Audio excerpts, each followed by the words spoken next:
এই guess welcome to my channel. আমি মনোজ। এখন আমরা কথা বলবো যে জিৎ দাকে নিয়ে বেশ পজিটিভিটি কিন্তু দেখতে পাওয়া গিয়েছে। ইয়েস, নন্দী মুভিজের পক্ষ থেকে পোস্ট করা হয়েছে। আইনক্স স্টারমল মধ্যমগ্রামও কিন্তু দুর্দান্ত রেসপন্স ক্রিয়েট করা শুরু করে দিয়েছে। তো আশা করা যায় আজকে রাত্রের ভিতরে আমরা বেটার রেসপন্স পাবো। কিন্তু ভাই, মর্নিং শো কোথাও দাও। কলকাতার বুকে একটা মর্নিং শো নেই ঠিকঠাক ভাবে। আমি উমা টকিজ বাঁকড়াহাটে যাবো এখন 10:30টার সময়, তারপর আমি ম্যাচ করবো কি করে পরের শোটাকে, মানে যেখানে ফ্যান্স শো আছে। আমি সত্যি জানি না, মানে আমি অবাক হয়ে যাচ্ছি এটা ভেবে যে কি করব বুঝতে পারছি না। আমি সিরিয়াসলি বলছি, আমি না মানে খারাপ লাগছে এটা, মানে খুবই উইয়ার্ড লাগছে আর কি অ্যাকচুয়ালিতে।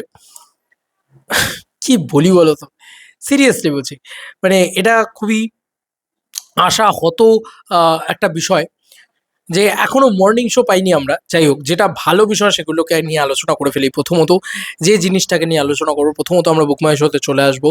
বুকমাই শোতে এলে আমরা যে জিনিসটা দেখতে পাবো সেটা হচ্ছে ভালো রকম ইন্টারেস্ট রেট কিন্তু টেনে নিয়েছে জিদ্দার। আমি বলেছিলাম লাস্ট মোমেন্টে আরও টানবে, তো সেই জিনিসটাই কিন্তু আমরা দেখতে পাচ্ছি যে কলকাতার বুকে কেউ বলে বিপ্লবী, কেউ বলে টাকাতে, কিন্তু 12,400 ইন্টারেস্ট রেট প্রথমত। এটা কিন্তু আমার যতদূর যেমন হয় 13 হাজার নিয়ে ঢুকবে। নন্দন ইয়েলো কার্ড মেরে দিয়েছে, নন্দন হাউসফুল করে দেবে। অলরেডি একটা হাউসফুল পুরো সোল্ড আউট করে দিয়েছে জিদ্দা, পুরো সোল্ড আউট করে দিয়েছে জিদ্দা। সেটা কিন্তু তোমার হচ্ছে, আচ্ছা, আইনক্স শার্মাল মধ্যমগ্রাম ইয়েলো কার্ড দেখাচ্ছে। আমি তোমাদেরকে আগে দেখিয়ে নিই এই পুরো বিষয়টা। 5:35 শোটা নভিনাতে ইয়েলো কার্ড দেখাচ্ছে, 3টে ইয়েলো কার্ড অলরেডি হয়ে গিয়েছে এবং রেসপন্স আস্তে আস্তে ভালো আসছে। এই শোটাকে দেখো বন্ধুরা, রাধা স্টুডিও সোল্ড আউট করে দিয়েছে বন্ধুরা, sold out, sold out, sold out. এটা তোমরা দেখতে পাচ্ছ, সোল্ড আউট করে দিয়েছে। এটা একটা আনন্দের বিষয়, সেলিব্রেশনের মতন বিষয়, বিরাট বড় সেলিব্রেশনের বিষয় আমার মনে হয়। আচ্ছা, এছাড়াও ভালো রেসপন্স তো বিভিন্ন জায়গায় রয়েছে, বিভিন্ন জায়গায়, যার ভিতরে হয়তো বিনোদিনী থিয়েটার পড়বে, হয়তো বিজলি পড়বে। আমি জানি না, এখনো বিজলিটা খুলে দেখিনি, তারা ওয়েট। তো বিজলিতেও তো সকালে মানে 2টোর সময় একটা শো দেওয়ার কথা ছিল, সেটা দেখলাম নেই। খারাপ লাগলো, আমি জানি না কোথায় গেল। অতীন্দ্র ব্যারাকপুরে ভালো রেসপন্স আছে, যেরকম যা দেখতে পেলাম। তোমরা দেখো না, এতগুলো টিকিট, 200 টাকার টিকিট আর কি নাকি, টিকিট প্রাইস পর্যন্ত হাই, তাও কিন্তু বুকিং হচ্ছে। তো এটা একটা ভালো বিষয়। আইনক্স সাউথ সিটিতে ভালো রেসপন্স পাওয়া যাবে ডেফিনেটলি, কারণ এখানে সিনেমা চলে ভাই। আর তোমরা দেখতেই পাচ্ছ কিরকম রেসপন্স, অলরেডি ভালো রেসপন্স আছে। তো 4:30 শোটাতে আমরা আই হোপ সো আরও বেটার রেসপন্স, হ্যাঁ হ্যাঁ হ্যাঁ, ডেফিনেটলি আরও বেটার রেসপন্স দেখতে পাচ্ছি আমরা। যাই হোক, তো যেটা বলার সেটা হচ্ছে রেসপন্স কিন্তু সর্বত্র কিন্তু এবার আস্তে আস্তে আস্তে গ্রো করছে, আস্তে আস্তে ভালো হচ্ছে। তো আমরা রাতের ভেতরে আরও দেখতে, সোল্ড আউটটা হয়ে গিয়েছে যে কালকে রাত্রিবেলা বেশি কষ্ট লাগছিল। সোল্ড আউটটা হয়ে গিয়েছে যে এটা ভালো লাগছে।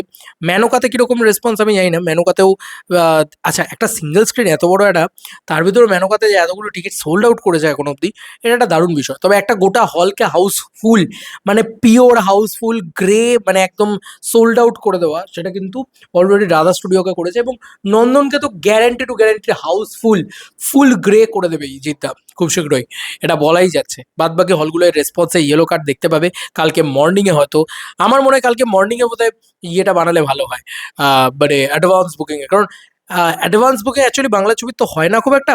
এ ধরনের ছবির ক্ষেত্রে আমরা দেখেছিলাম খুব একটা যে হয় তা নয়।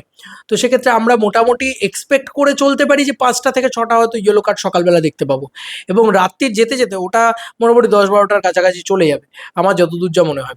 সকালবেলা দেখলাম 3.5 থেকে 4 লাখ টাকার মতন বোধহয় বক্স অফিসের আর্নিং হয়ে গিয়েছে অ্যাডভান্স বুকিং থেকে এখনই, ডে ওয়ানে। তো বুঝতেই পারছো যে এই নাম্বারসটা আস্তে আস্তে বাড়বে, বড় হবে। তো এটা ভালো দিকেই যাচ্ছে একদিকে, আমার তো অন্তত তাই মনে হয়। আমি পজিটিভ থাকতে চাই। আচ্ছা, এটা গেল একটা প্রথম পয়েন্ট। দ্বিতীয় পয়েন্ট হচ্ছে রানা সরকার।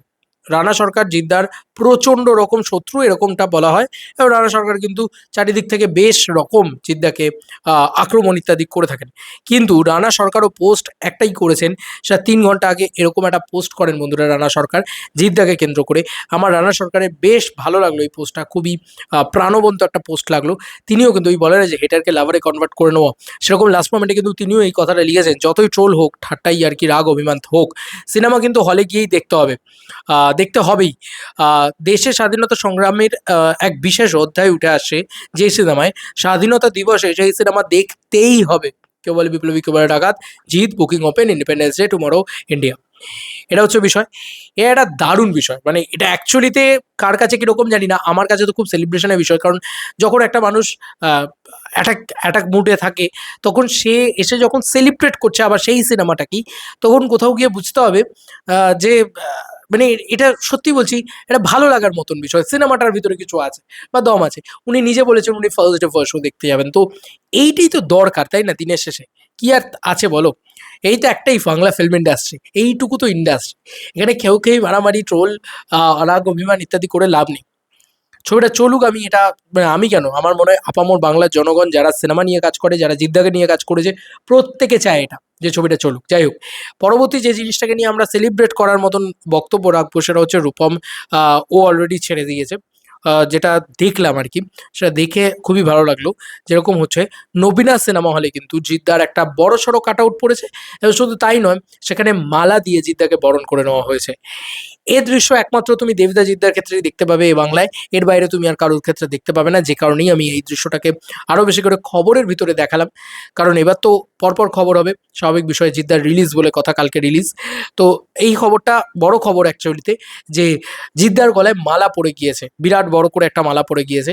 এটা একটা বিরাট বড় খবর, কারণ এটা তো সকলের জন্য হয় না। এটা একটা খবর গেল। এর সঙ্গে সঙ্গে আমি বলবো, যেটা বুকিং ইত্যাদি অনেকেই বুকিং করছে, যে দেখো মধুসূদন বাবু তিনিও বুকিং করেছেন, পিভিআর ডায়মন্ড প্লাজাতে বুকিং করেছেন। আমি বলবো যে মাল্টিপ্লেক্সে বুকিং করো।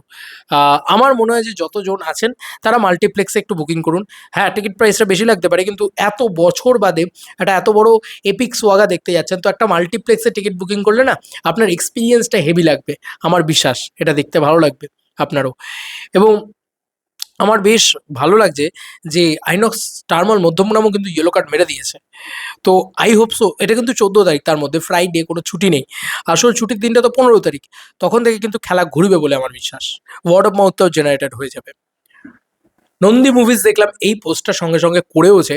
এটাও ভালো লাগলো যে তারাও কিন্তু অ্যাক্টিভ রয়েছে। কেউ বলে বিপ্লবী, কেউ বলে ডাকাত নিয়ে লিখেছে যে filling fast, Navina, Radha studios, INOX টার্মাল মধ্যমগ্রাম ইত্যাদিতে ফিলিং ফাস্ট, এগুলোও কিন্তু তারা দেখিয়ে দিয়েছে অলরেডি।